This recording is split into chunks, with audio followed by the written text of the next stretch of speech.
right. Good afternoon, everybody. Sorry here, just getting used to it. Different envision than usual. So I am not going to be immune to some of the fun that'll come with doing all of this digitally.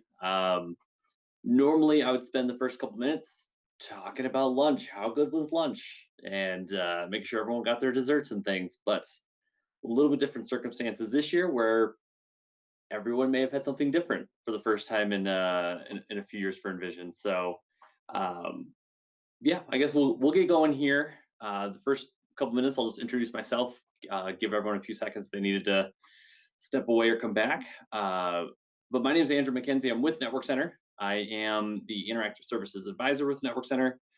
It's been almost 8 years I've been with NCI overall. The first five of those focus predominantly in more of a traditional sales role, account executive, account manager. We seems like we wear many different titles. End goal, we work with a lot of our customers.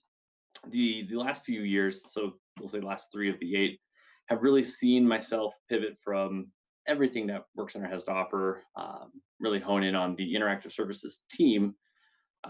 Interactive services for us, just to maybe give kind of the foundation to the team that I work with. Interactive services, also, I guess, informally known as our development team, dev team. And that team really will do everything, cover the entire spectrum from website development, to application development, mobile apps, analytics, BI projects, SharePoint, internet, IoT, Internet of Things, projects along those lines. My role within the team really is to help take customers, customer ideas, things that they're looking to do, and how do we take that idea that may be a little more abstract and put it into something a little bit more tangible, something you can start to build a plan around. So, hey, this is great. Customer wants to do this, but how do we put it into a way that makes sense from budget, timeline, get a plan in place so we can actually make it reality. So, in a nutshell, that's kind of my role. Um, yeah, there's a few other things I've kind of do in between, but yeah, that's where I'm kind of at. So when we kind of wear that advisor role, it's really that. How do we take what a customer looking to do, kind of advise them on best practices, what are we seeing in the industry, other industries, technologies that are available, and things like that. So now we've gotten that out of the way, we can get to the good stuff. Before I dive into that, I do want to maybe prompt here at the beginning. If you have questions, I know that someone's out there tracking these questions for me. So I'm going to go ahead and just say, if you have questions along the way, go ahead and submit those, and then I will get those fed to me. We'll try to get most of them handled at the end of the presentation. Should have some time there. I don't think we'll take up all of the time today. Perfect. Looks like Brad Gorder, shout out to Brad Gorder. Looks like he might be helping me out with those questions. So yeah, for the time being, like I said, throw those in. We'll get them answered at the end best I can. And if I don't get to everyone's questions, we'll make sure we figure out what questions remain, and I'll, if anything, follow up independently with it from there on forward. So as we get going here, what we're going to kind of notice is you're going to see a recurring theme across the presentation of kind of what, how, and why. Those kind of be three questions we're going to keep asking. So topic today, understanding the impact of a strong web presence. As we get into that, I want to start with how we got to where this is a topic of discussion. So I want to start with the internet, perhaps one of the more important inventions of our lifetimes. It was once something we had to actively reach out and connect to and listen to the horrendous screeching of dial-up and things like that. And now we've gotten to the point where really it seems like we can't escape it. If we do, we have to actively try to get offline, run into the mountains, or we have to actually hit airplane mode. But even still, we can get internet on on our flights around, wherever we're going. So it's just one of these things where it just 30 years ago, it's this crazy concept, and now it's something that is just so ingrained in everything that we do. So I will do my best to be your guide through this endless abyss known as the internet, and provide some takeaways to help your business and organization. So the web presence, kind of mentioned this a couple times already. What is it? What does it do? What's it mean? How can it help? I should probably start with defining what it is. Web presence is essentially, and you can see on the slide here, it's a location on the internet where a person, business, or some other entity is represented, i.e., how are, if I'm out searching for you, what am I seeing? How am I finding you? Things along those lines. What this presentation is not going to be, just as a heads up, it's not going to be a tutorial to make a killer TikTok video. It's not going to be a breakdown of the proper hashtags you use to also become or to go viral on, say, Instagram or another social media platform. So if that is going to be a source of disappointment, I apologize in advance. I do have, if you're looking to maybe join a support group for those who've been disappointed in me, I'll give you the phone numbers of both my parents. They will know exactly how you feel when you reach out. That being said, just a joke. I do want to make sure we have a little bit of fun with this presentation as we go along. So we talk about the presence, perception online. What does that look like? What do people see? I really just want to start with, and in a room, this would have been a much more effective question, but have you ever Googled yourself or your business? And if you want to take a couple seconds right now, maybe have multiple monitors, go ahead and pull that up, just to see what pops up. I can tell you from a personal standpoint, I was thrilled with what I saw when I Googled myself. I wasn't anywhere, or at least that's what I thought at first. Rumor has it, and actually I can verify it's true, Google does have a page 2 and a page 3, and actually potentially hundreds or thousands of pages depending on the searches that you're looking for. I was a bit shocked too, right? It's like, no, everyone always wants to be on the front page of Google. It doesn't seem like anyone ever seems to go to page 2 or page 3. If you find yourself on page 5 on a Google search, you probably feel like you're further depths of the internet than maybe you feel like you should be. But yeah, if you ever do get the chance, it's pretty interesting. Just go ahead and spend a few minutes, Google yourself, kind of see what pops up. Now, like I mentioned, the focus is always, how do I get to be number one? How do I get to be number one? This presentation isn't necessarily going to give you all of the answers how to get to number one. There's just so many things that factor into it.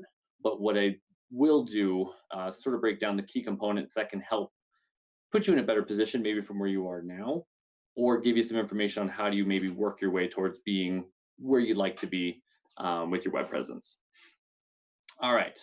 So what is a web presence? Actually, before I get to that, I should probably call out the elephant in the room, right? So COVID-19, 2020 in general, we could just throw that one out there. What COVID-19 has done for this year, we've seen a lot more people working remote. We've seen a lot businesses shift how they've had to interact with customers, interact with their own employees, how they do business. It has been quite the year. What I don't want what everyone listening to the presentation today to think is we're having this discussion because of COVID-19. Really, it was a catalyst, maybe accelerated things as we go along.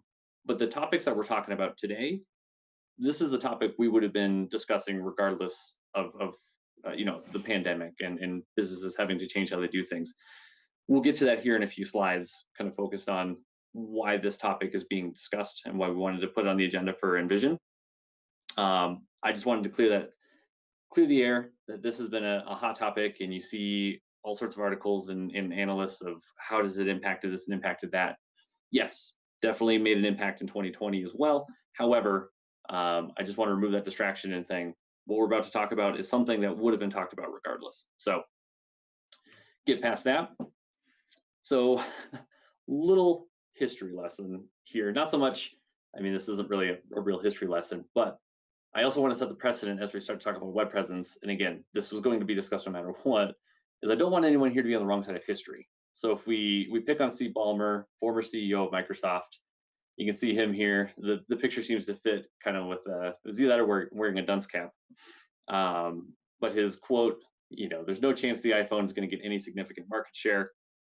You look at the side of it, I think Apple's done okay. The approximate share of the smartphone market that Apple now owns with their iPhones is about 50%. So what I want, I guess, people to embrace in here, maybe it's wishful thinking on his part, trying to downplay the reality that Apple was actually going to have be a strong competitor. What I just want to do is maybe open everyone's eyes a little bit, or maybe open your minds to what you're seeing. And it might be a little bit different than how you are going about your day-to-day currently, right? Of how you do business and things.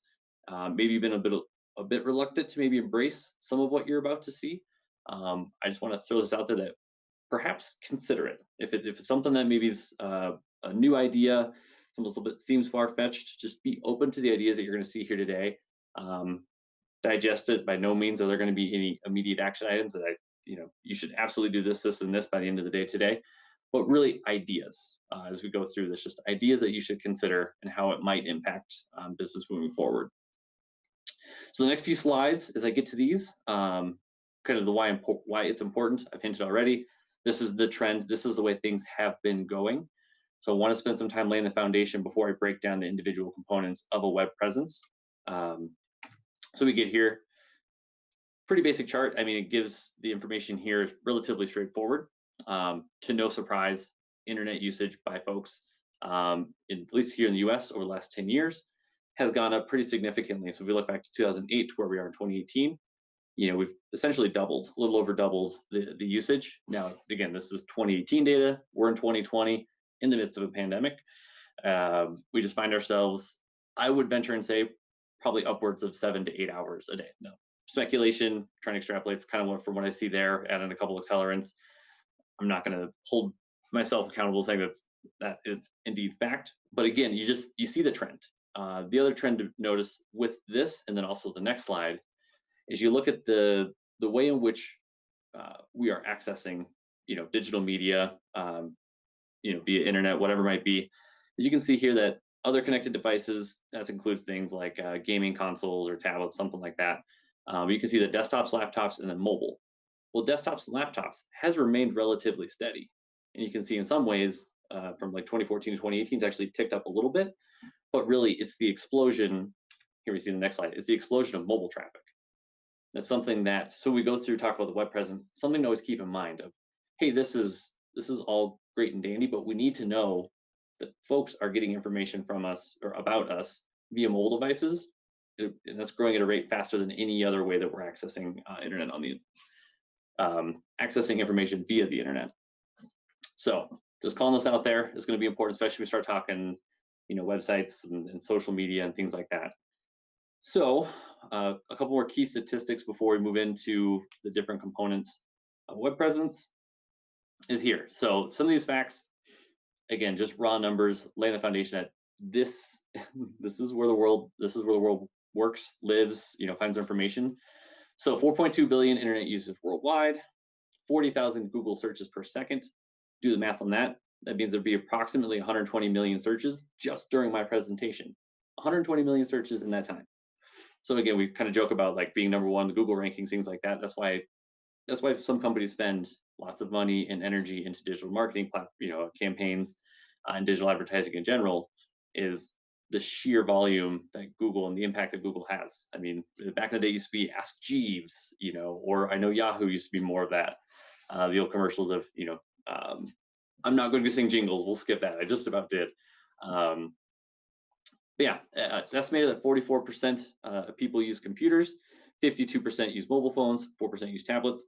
Again, relatively similar to what you saw on the last slide. The use of mobile devices continues to climb. Of the 4.2 billion internet users, 3.2 internet users also have social media accounts. More on that as we get to the social media side of things.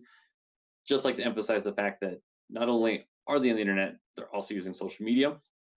And then here, the global business to consumer e-commerce sales expected to reach 4.5 trillion by 2021. Now, this is in 2019. We're obviously in 2020, but 2021 is right around the corner. So we look at that. The e-commerce market continues to just explode in terms of the amount of revenue and money that's being thrown around there. We'll talk about this a little bit on the website portion of different ways that we might be able to sort of tap into that market, whether you have a new fancy site or something that's a little older. But so we'll get to that. And I think, oh yeah, so here we go. So before I get into the talk about websites and things, but why this matters in terms of consumer behaviors when it comes to purchasing. Obviously, a lot of people using the internet, mostly for mobile devices. We've established all that. But when we look at how consumers use internet research when it comes to purchasing, you can see here, 55% will search online for reviews and recommendations. 47% will visit a company's website. So what we're seeing here is that more often than not, people are relying on internet provided information to make decisions. And then we look at 26% check out a physical store, 23% referrals from friends and family. So it's more likely three times, 1 time out of 4 are they actually going to be either shopping into your store or, kind of the word of mouth as we've traditionally known it. Predominantly, they are going online to find information. So the real question then is, if I'm not online, am I getting in front of as many people as I need to be? Am I as visible as I need to be? Um, am I putting myself in a position to be the company or the product or the organization that these consumers are choosing before they make, in this case, it's purchase. But I think the trend could apply, in terms of just research or finding a new partner or a new vendor or whatever it might be. Another key metric here is 46% of small businesses didn't have a web presence in 2018.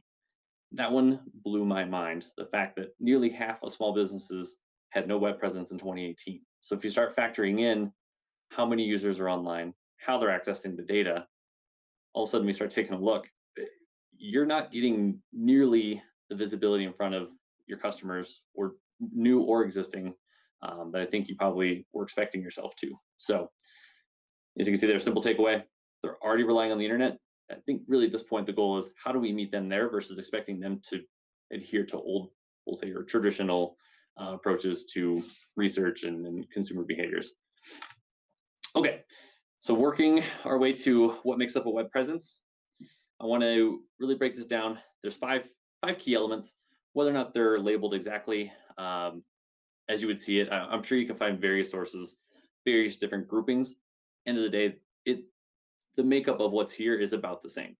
We have websites, blogs, social media, online directories, all focus specifically on the Google profile, and then digital marketing. So in all of this, what I'm going to try to avoid, just as a heads up, is any name dropping, any we'll say naming particular products, services, platforms, anything like that. The expectation, or I guess my goal today, isn't necessarily to product puke this or make an advocation for that. It's really talking about the idea behind it all. So there's going to be tons of website platforms, tons of different platforms for blog and all the different social media sites. Social media sites will break down a little bit by name. But yeah, the goal is really think methodology behind it, not so much use this to do that. All right. So as we go through how web presence can help, kind of four bullet points here. I do want to start with the notion that a web presence should be strategic and work together. Can these items work independently on their own? Absolutely. But there is strength in numbers when it comes to the web presence. So if we could get more of these pieces working together, it's going to really amplify your web presence significantly. So just think about that. If you have a website but don't have a blog, or if you have a social media site but not doing any digital marketing, those are all things that are okay. I'm not here to say that doing this right or doing this wrong. Just know that the more of these pieces you can embrace and work together, the stronger the web presence will be overall. So looking here, how web presence can help, engaging with your customers. So it's a good way to either have more frequent or more valuable, I guess, or in this case, both valuable interactions with your customers. Go to them, instead of waiting for them to have someone walk into your store and look around, meet them where they already are, online, right? That's where they're at. You want to build a better reputation.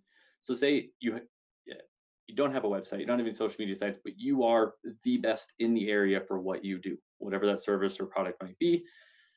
You're the go-to person, but if no one knows who you are, it doesn't help you out.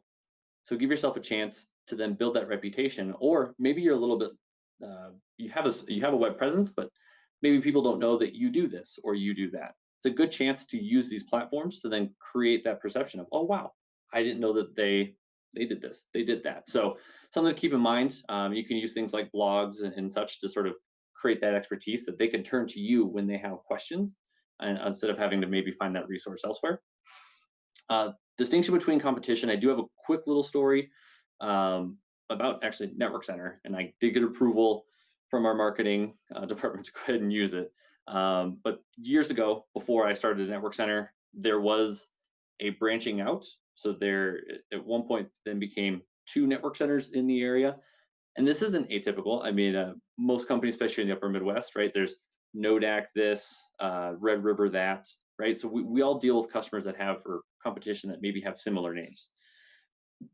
What we've done is embraced that, again, using the web in some ways. Now there's been some branding and some marketing things that have taken place, like we established a new logo, new color scheme, and those types of things, but we really took to the web presence to help distinguish ourselves from the competition.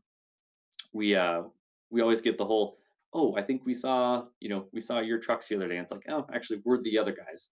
And so what we've done is, rebrand the websites and create a strong social presence and just spend time getting those that follow us, or creating the awareness around this new brand of, whose network center incorporated, and then just really, I don't say flooded the internet, but best we could to give people the perception that, okay, you are definitely different than the other company, and draw some distinctions between the two. So that's, just a couple quick examples. I know that where we are now versus where we were 7 to 8 years ago, I know I get asked a lot less if we are indeed that same other company. So if you just embrace it, you can use it to your advantage of actually drawing a bit of, creating a gap between you and who folks assume you might be associated with. And then lastly is the extension of your sales and your sales team slash your customer service or experience team. At the end of the day, you want to go home to your families, right? Most of us here might be working 8 to 5, Monday through Friday, something along those lines, where I have a set number of hours. I'm not working 24 hours a day. Your web presence can work for you any time of the day, though. So, you go home to your family and just want to be able to relax for the evening, things like that. Your website's still up. Your website's still running. Your blogs, your articles, your social media sites, they're all still there, creating and portraying the way that you've told it to, right? So it's someone, like myself, I go home and I'm sitting at home, like maybe I'll start scrolling through social media. I might stumble across you. So you're not actually working, but these platforms are doing the work for you. And I think that's the key distinction there. But also, you can use these tools to make it easier for your customers to get in touch with you, which means if I have something I want to brag about, something I want to complain about, something I want to buy from you, something like that, you can use these tools. And especially when we get to the website section here next, you can use these tools to really make it easier for them to get in touch with you. And that in turn will help with the customer experience. It's going to help with how they, just make it easier for them to engage with you. So, all right, moving along here. So we got the 5 key components: websites, blogs, social media, digital marketing, and the Google My Business profile. So as we go through this, I'm probably gonna spend a few extra minutes on websites versus some of the others. This is a core focus for the interactive services team. So I just have more to pull from here. Some of the items we get towards the bottom are going to be specialties of other companies and things, but again, I want to provide you with general enough information of how to get out of it what you should. So website, why is it a core element to the web presence? From my perspective, it is the most important online platform, or the most informative. Um, oh, okay, looks like I might be getting a note that we're not seeing the slide deck. All they're seeing is okay, never mind, we're back. Sorry, that was a little sidekick Brad let me know that you're only seeing my face for a minute, which is never a win for anybody. So the website's the most informative online platform, and also the most flexible platform to portray your organization. So I put these two together. A website is something you can control. You have, if you want to design it a certain way, you can do that. If you want to put this information on there, you can do that. You're not necessarily restricted by what's where, because it's, and that's where I'll pick on social media a little bit. Social media they have areas in which you put content, but for a website, you can design it to look and feel however you like it, and have the information on there that you choose it to have. Websites also are the hub in which all other items, or all other web presence components, are really driving traffic to. So we talk about social sites, we talk about blogs and things like that. A lot of this is going to be push folks to the website, because it's going to be a good place to have all of this information. So we get to social media sites, you might push out information more frequently, but it may not be as robust. So we talk about that. That's the hub. So again, blogs would linked into it. Maybe your blogs are embedded into your website. Social could link back and forth between your website. A lot of times, if you're doing digital marketing and advertising, you want to push that towards your website and things too.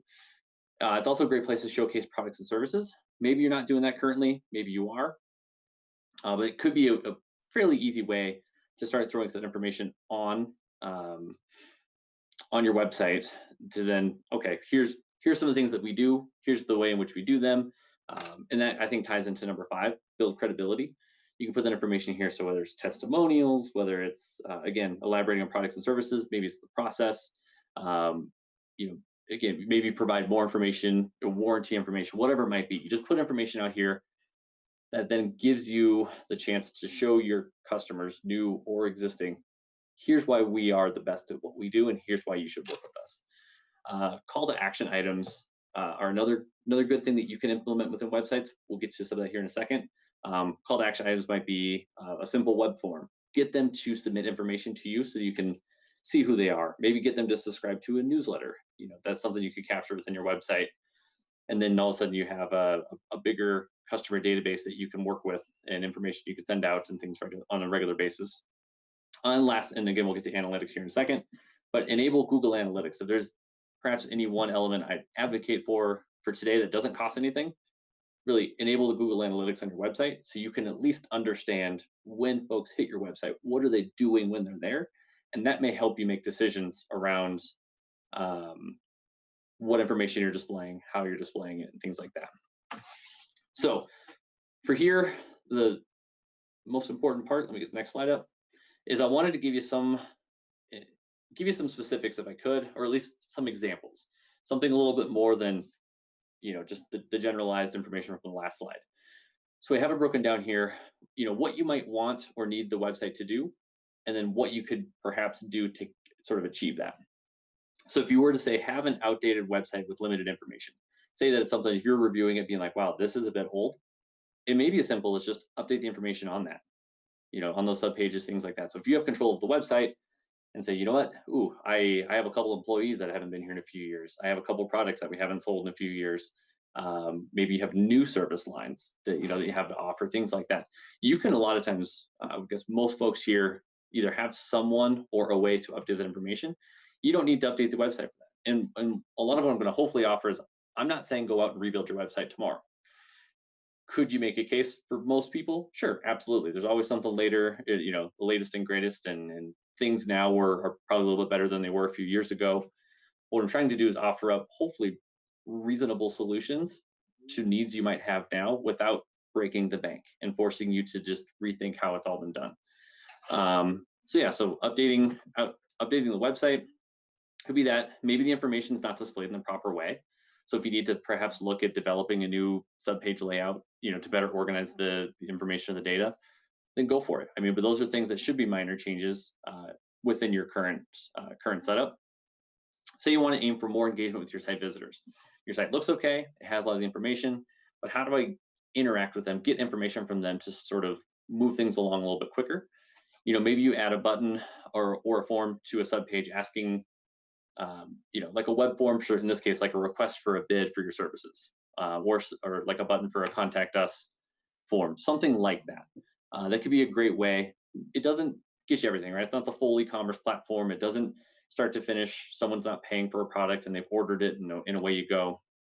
But what it does is at least starts it.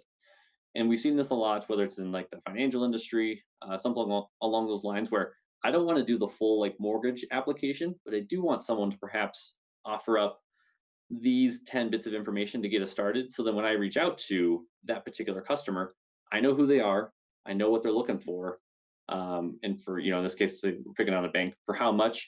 But what I didn't get was all the sensitive information that might be, a concern from a security standpoint and things. I just asked for generalized information, what your name was, what you're looking to do, how much, and things like that. And again, just moves that process along a little bit quicker. So then when someone calls back from, hey, I'm from, Bank NCI, I got your form, let's talk about what you're looking to do. It really enhances the customer experience from that standpoint too. Another one would be utilizing third-party plugins. In this case, I'm picking on a chat module, but it's something you could do. So when we look through some of these items, you may not have to actually build anything new within the website. You might just be able to plug in a third party, third party being something that is outside of your website, right? It's something that's been built by another company that you're going to go ahead and integrate. So a chat module could be an example. We have some customers doing that as well. Of, I want to stay engaged when someone's online. It's just a great way for someone to communicate back and forth. Contact us form is great, but someone then gets it and then it starts an email thread. Maybe we get back to them a day or two later. People are looking more often for instantaneous interaction. So that chat module adds that. You don't have to have someone online 24/7. You can turn it off, in the evening times, and it says, "Oh, we're away right now. If you want to leave a message, we'll get back to you when we're back online." So again, a couple quick examples there. Perhaps you need, especially in times right now, of I need to be a recruiting tool. We are hiring. We are looking for people to fill these roles.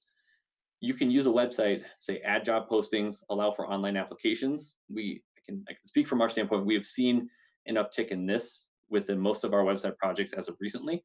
Of I want to be able to view the open jobs, maybe sort or filter, by department, by location. But I want to view that job description online. I want to be able to apply online, upload my resume, my cover letter. So again, things that you probably can do without having to rebuild the website. This next one though, it may depend on which how your website is currently built, but be mobile responsive. We have seen there's so much traffic coming from mobile devices.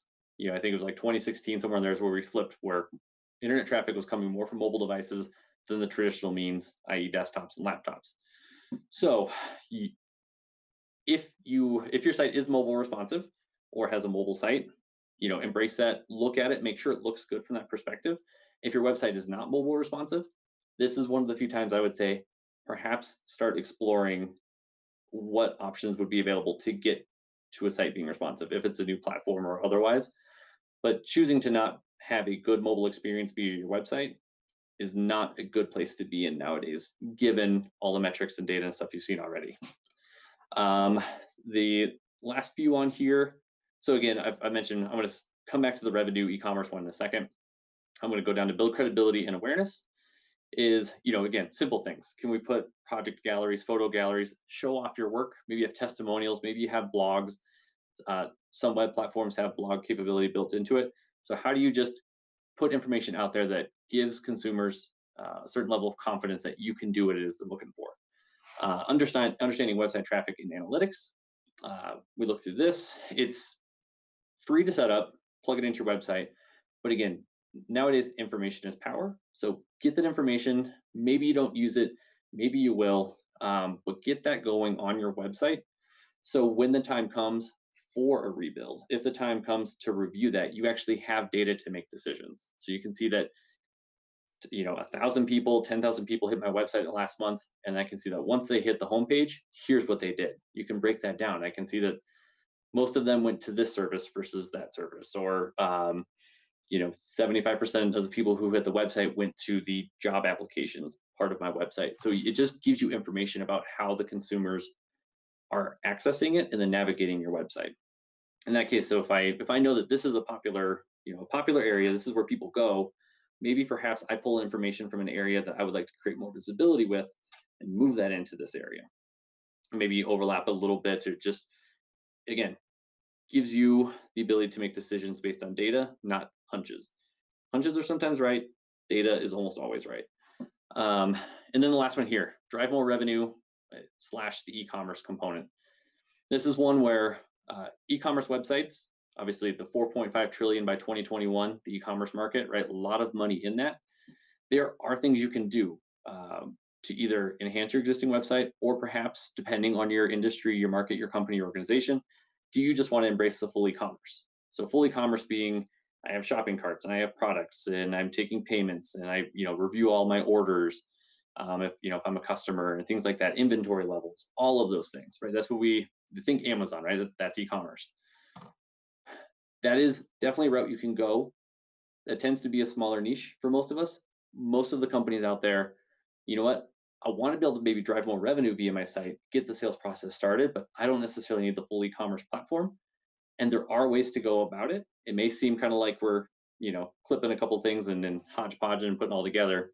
But there may be things like, if you have product bundles or something, where you don't necessarily need to track inventory. This is a good place to start. Of like, you want to schedule a consultation, where you want to have a service call. Someone could then submit that I want to, on this date, at this time, I'm hoping this person can do this thing. You can do that, and then maybe you charge $200 for it, or whatever it might be. So you can go through all that. You can utilize third-party credit card processing tools, so you don't own the responsibility for PCI compliance and things like that.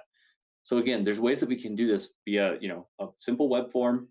a third-party credit card processing application, and all of a sudden you then are starting to pull in information from customers. Now again, maybe a few more steps in there than that, trying to simplify it a little bit, but it gets you going down the process. It now knows that I want to reach out to this customer because they engaged with us saying, I want to hire you to do this thing. And that may happen at night when you're not in the office, when no one's answering the phone. So again, all these distinct advantages that can come from leveraging your website. Perhaps you need to enhance it from where you are, but it definitely some viable options for most of us out there. All right, so trying to get through the next few bits. These ones will go a little bit quicker as we get through them, and try to leave hopefully 5-10 minutes here towards the end for some questions. So we have social media. Social media, I'm not going to explain what it is. We all know, but it is one of the more, if not the most engaging platform with your customers. So this is, in most cases, people use this on a personal basis, right? I have a Facebook account, I have a Twitter account, Instagram, yeah, LinkedIn obviously is kind of LinkedIn you think would be business, and sometimes you see people posting as personal, so you never really know. But this is the place to go if you really plan on, I'll just say, giving your company, your organization some character. Show off your culture, you build rapport. A lot of good examples would be, here's our employee of the month, right? Here's Bob, and here's all the great things that Bob does, and here's pictures of Bob's family, or here's the staff from this office or from that office. It really just gives you the ability, and maybe the way that some of the stuff may exist within your website, but you're sort of kind of chopping it up and putting it in these different social sites where all of a sudden people can consume it in maybe a different lens. They go to your website, they're looking for certain information, probably about product, services, and who you are as a company. When you get to social media, you can really give a perception of who's, this is who we are as a company. Here's this fun event that we did. Here's the people that make us up for who we are. Network Center, I know we brag about being an ESOP company all the time. You can do those things here. It's also what it's expected, right? So it's easy to stay active more frequently. Also ties into number 4, using multiple platforms. So in this case, I have Twitter, Facebook, Instagram, whatever platform we're using. It's expected that I may have multiple posts a day. That's not uncommon. We all have friends, family, and other companies and accounts that we follow that do that. And that's kind of where it's at. So it's, I go to that knowing that I'm going to come across and I follow and subscribe. I want to see the content you're producing. So let's go ahead and drop that information out in front of the people that want to hear from you. But it gives those people then the ability to, interact with you from commenting, liking it, sharing it. So it's a great way to get your message out there. And then perhaps it resonates with someone in a way that, I want other people to know about this. So a lot of times we'll leverage a Network Center anyway. We may post something, an article about, hey, here is this thing that we need to be aware of in the next, 6 months, something like that. So even from an expertise standpoint, it can come into play too, depending on the type of content. But yeah, the social media, I think, gives you a lot of flexibility for the type of content, how frequently, and then obviously multiple platforms that you can interact with. So if we look through here, not a whole lot I need to cover on this slide, other than the fact, just look at, especially at the bottom, the sheer number of users on some of these. 241 million users on Twitter, over 1 billion on Facebook, 200 million on Instagram. Not saying each of these sites is a perfect fit for every one of you in terms of how your business or organization might use it. But I mean, if you just look at some of these, of 5,700 tweets happen every second. I mean, that's a ton. Users share 1 million links every 20 minutes on Facebook. I mean, these are massive numbers with how people are engaged and using these platforms. So it's important to consider, if you're not on any one of these, you just look at some of the volume of what's being shared and the engagement from individual people. It's hard to ignore, and should be something that then is considered. So, and if anyone does want the slide deck and stuff, I will definitely share that afterwards. I know I'm kind of running through some of these quick. But again, a lot of this information, if you just typed in, the impact of social media, something like that, you're going to see a lot of these bits of information show up. All right, so we have the, moving on then to blog, number 3 of the 5, so a little over halfway through. Blogs are important in the sense that they're a key player in SEO, right? Now the content can vary. Again, it's going to be similar to what we talked about on the social. I want to go ahead, I want to create a stronger brand awareness that we're the experts. I want to create, just provide updates, anything about my company, of whether it's, again, new employees, different events you might have going on, anything like that, right? The content can really vary depending on what you need it to do. But the key component for a blog is that it will drive additional traffic to your website and or social sites, but it's a big player in SEO because you get to then, I'm going to publish it. I'm going to then link it back to my website, or maybe within that, the blog, I'm going to link to this, and I'm going to share that blog via my social sites. And so all of a sudden we just start creating all this traffic back and forth between all of our different components of our web presence. And that is one of the major elements to SEO. So should you be looking to kind of enhance where you are with your web presence, a blog may be a good place to focus. I do want to throw this for number 4 here. I do want to call this one out. So 5 and 6, relatively straightforward. You can share it across the different platforms. Number 4 and number 6, though, do have a couple disclaimers. Blogs tend to come with the caveat that you are probably going to need to develop a plan, like a scheduled plan of how often do I want to schedule blogs, what that topic might be. So you're really going to probably look to create a schedule. When are they coming out? And then there's the other question of then who is going to write them, right? So if you're going to create your own blogs, that's typically the number one thing we see with customers is the idea is great. We had the schedule, but we just could not find either enough content or enough people to write the content. So it's one thing to watch out for when it comes to blogs. The other one here, I like to warn, yes, you can leave blog posts if you want to have feedbacks and discussions and things like that, little comment boxes on there. That's great. I think we all know that in some form or another, that there are some people on the internet who are not fun people to talk to on the internet. So you just want to maybe keep that in mind, that if you do open things up to feedback or discussion, that you may see things that you perhaps didn't want to, but that's just kind of the downside to the internet overall. So we go through kind of blogging here. The key takeaway for this slide really is the fact that blogging helps, right? That's a key.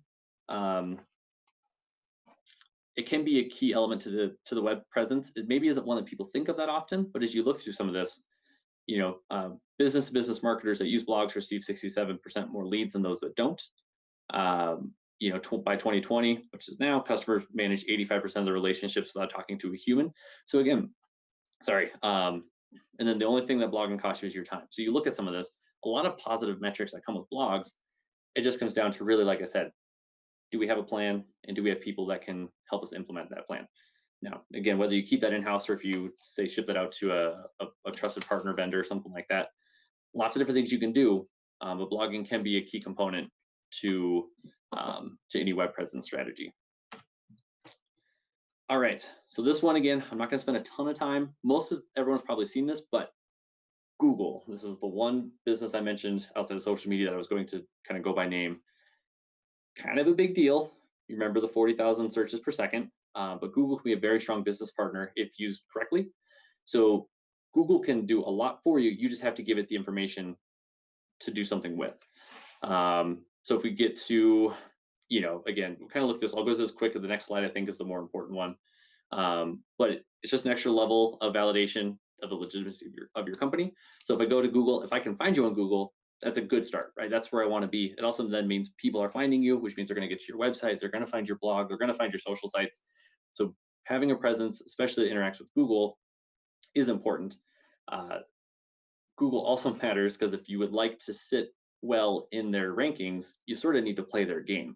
So leverage and capitalize on their offerings and their services that they have. Most of them don't really cost you anything. You just need to set them up, but give them the right information so they can start to get you in their, in the rankings and things like that. So the last few here, I'm actually just going to go ahead and flip ahead because they're covered here. I just picked on the Fargo Dome. Tried to get it. There's a lot to show here, so I had to cut some of it off.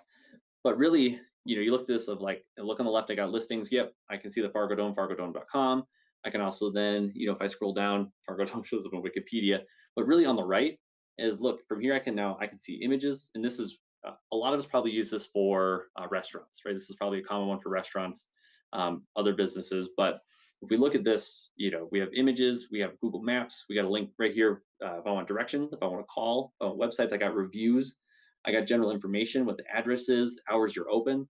And this is the power of Google, should you embrace all of it. So that's what was called Google My Business Profile, is what it's called. So look to that. But again, what it could display. You see on the right there: hours, images, directions, general information, link to your website, feedback and reviews, Q&A. So yeah, if you were to scroll down on this page, it would show like frequently asked questions. You could provide answers to it. Link out to social media sites. So it gives you really consumers a single place to go that they can then turn around and say, or get to, and then from here they can then branch out to all these different bits of information you provided it. So something to consider. Again, should be able to set it up relatively quickly. This would be another thing, kind of like setting up Google Analytics with your website. I would add that most people should have this if they don't currently. So again, Google My Business Profile. Let's take a look at that. And then the last of the 5 components, this is one, again, that we would typically partner with someone on. This isn't something that we do a lot in-house at Network Center, because digital marketing is not development. And so digital marketing is the active approach. How do I take myself and really attack how I'm being viewed and where I'm being viewed on online? So in this one, it's no different than marketing. You have traditional marketing where I'm going to pay to advertise here, whether it's a bus stop bench or a billboard, maybe something in a magazine or a newspaper, something like that. Which I'm going to say newspaper kind of sounds very old school, but it still exists. But we look at items here. Think of digital marketing as marketing. You want to put a budget towards it. It's going to be an ongoing effort. Digital marketing is not a one and done. So when people talk about SEO, SEM, search engine optimization, search engine marketing, you start talking about just digital advertising. So I want to do pay per click. I want to take my message. I want to take some sort of I want to create a campaign, and I want to sprinkle that anywhere that I can, wherever's most reasonable. That's really digital marketing in a nutshell, right? So what we can do here, what could be great, is if I'm looking to grow into a new market, maybe distance myself from my competitors, I can do that. So that's what number 3 is here, is perhaps I have the same situation of there's 2 no DAC, blank, whatever that company is. I want to distance myself from that and make myself kind of stand on my own. I may do a digital marketing campaign to help do that.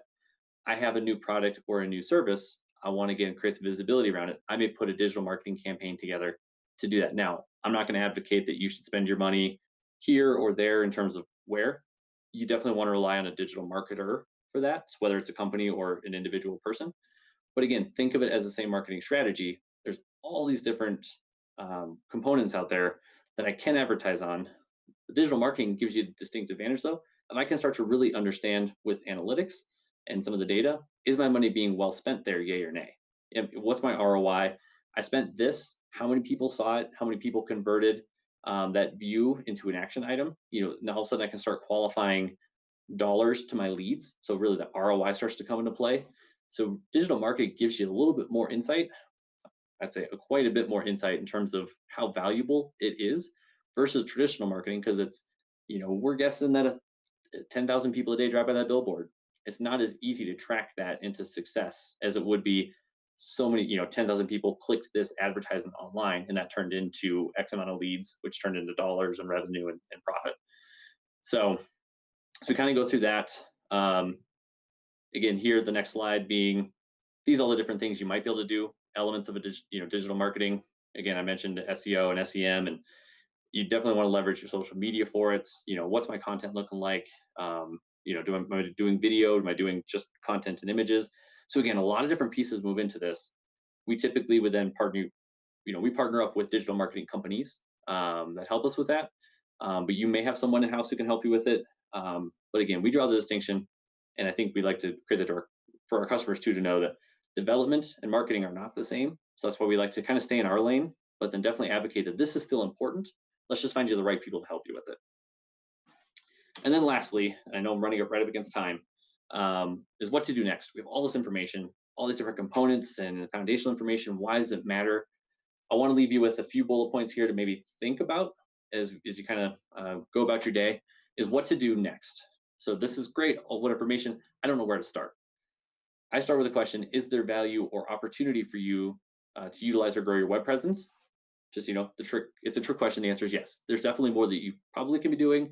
If you haven't done anything, then the answer is absolutely yes. But the answer probably is, how much more should I be doing or not? And then another thing that may drive this is also, what's your competition doing? And not that you want to keep up with the Joneses type of thing, but it may be a question you want to ask yourself. If you were to say, I talked about Googling yourself. Maybe you also want to then Google your competition. If someone seems to be having a much stronger web presence than you, that might be a sign that you might need to start to play catch up and try to take the lead again. So again, maybe not the right reasons, kind of selfish competitive reasons, but might be good reasons nonetheless. So if you get to that question, then ask yourself, what's the inventory of my current web presence? What am I using? What am I not using? Are there things that perhaps I want to start using, but I just haven't spent as much time with? So maybe just start to jot that down of here's my strengths, here's my weaknesses. That's kind of getting to the next bullet point is once I have the lay of the land of what I am using, what am I good at? What am I not? Where would I like my strengths and weaknesses to lie? And then use that to build a plan. Okay, so then I know that I don't have any social, I have 2 social sites, but I also want to add these other 2. Cool. Develop, when do you want those live by?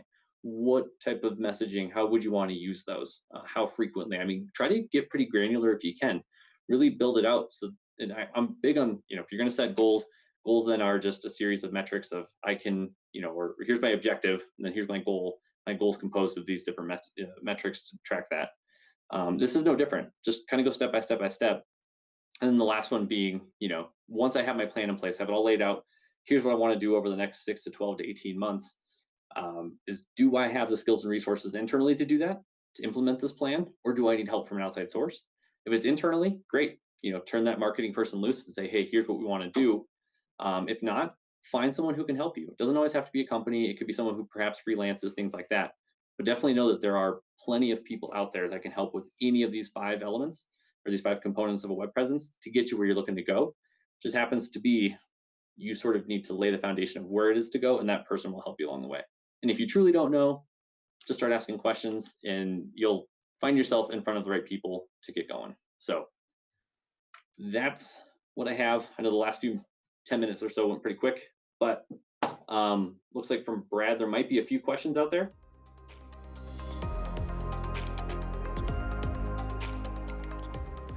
Yep. Andrew, can you hear me okay?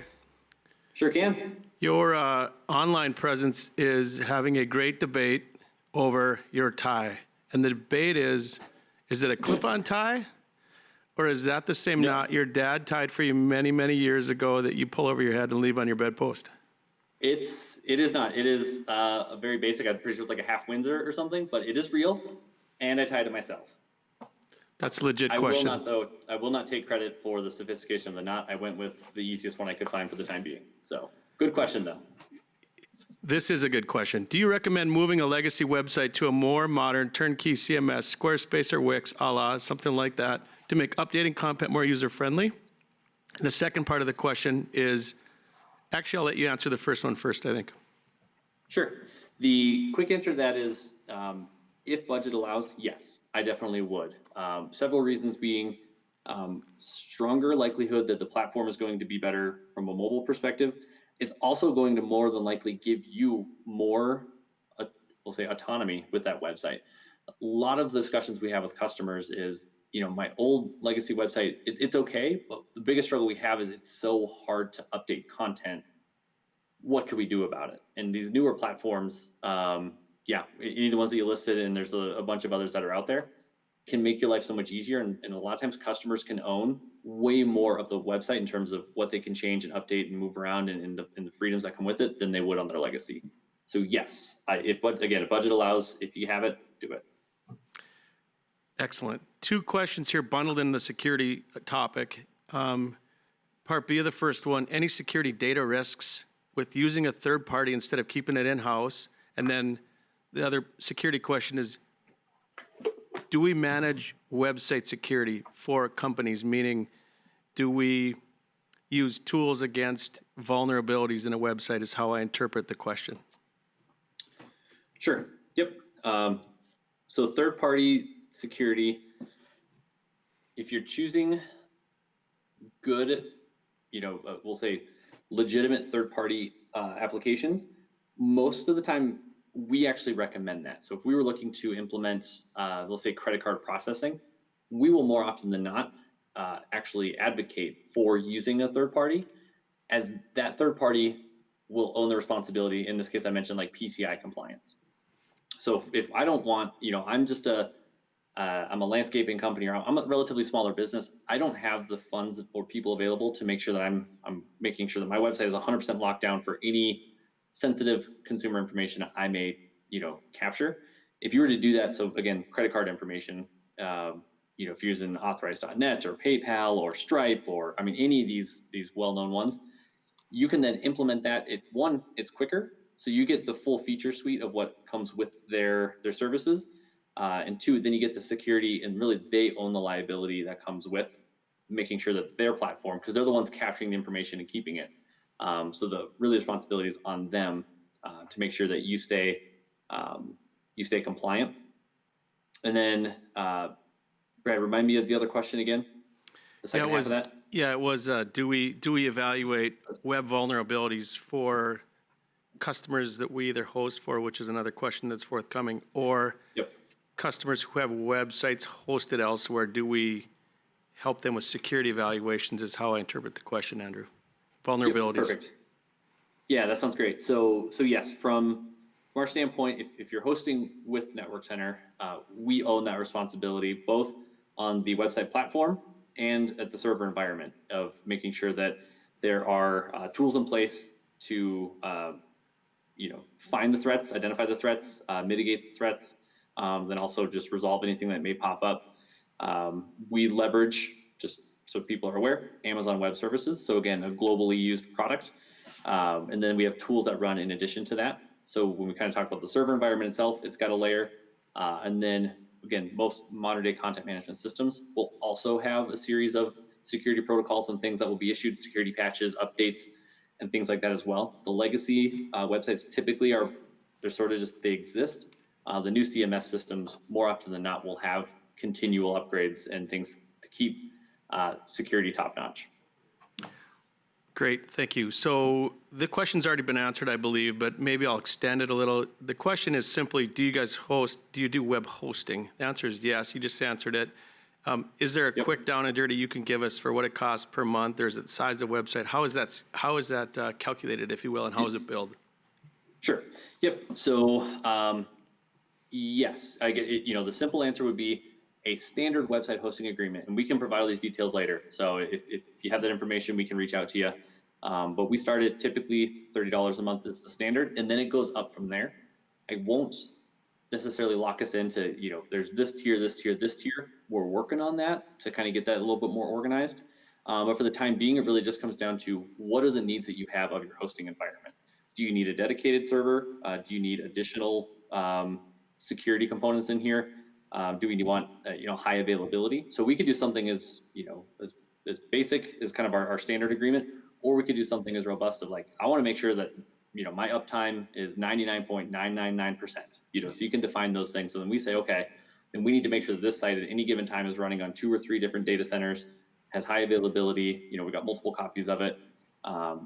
So it really just kind of depends, and we have a lot of people that are in between. So if it's a website, if it's a custom application, we can host that as well. So a lot of different things that we can do. Again, do you need it on your own virtual private server? Are you okay with having it in a shared environment? So a lot of different things, but I would say starting at 30 a month, moving up. Billing is typically monthly, but we can schedule that to be annually, quarterly, whatever works best. One question I'll answer, can you send me the slides? Yes, if you let us know that you're interested in the slide deck, we'd be glad to send it out. So there's 2 questions here. You've got 1 minute left, my friend. So I will ask 2 questions. You can pick one, or unless you can double down and go 30-30, it'd be great. At what point does a custom-built website make more sense than an online template builder? That's question 1. Question 2 is, this one might be more complicated. What is available for internet tools per communication platforms to communicate with our internal constituents? Take your pick. Okay, I'm gonna handle the custom versus template just because that's probably the faster of the 2 answers. Okay. But whoever those users were, let's get their names down and we'll definitely get you the follow-up. So sure. Custom versus template, we get this a lot. Template is great if you're low budget, very loose with the how the data needs to be displayed, as in you don't have a specific layout it needs to adhere to. You know what, I just need it. I'm not picky about how it's going to look. Or this is really it. It's informational in nature, but there's no complexity to it outside of, I want to display some information, but I don't want a ton of customizations that I specifically need. And that's where custom then comes in. Is, you know what, this is great, but I needed to do this, I needed to do that. Maybe things that go beyond kind of the basics. So you can look at a theme, a template, see if it has the things that you need, great. But just know that down the road, if you were to want to make changes to that, or maybe enhance it or whatever, you're still going to be stuck with what that template or that theme has applied. If you need to add a custom feature, you want to maybe branch out and do some products and services and kind of mini e-commerce type of stuff. If you want to add in custom modules, any sort of backend type stuff, user accounts, tracking orders, things like that, you may be stuck with the theme where custom can do all of that for you. So custom's a little bit more work up front, but typically you end up with more flexibility long-term because it was built for you to do what you want to do, and then you can keep evolving it. Wonderful. Well done, Andrew. Thank you. Appreciate your time. I will circle back with the party who asked the question about intranet tools. We got it myself. We're over our time. Thank you, Andrew. Very well done.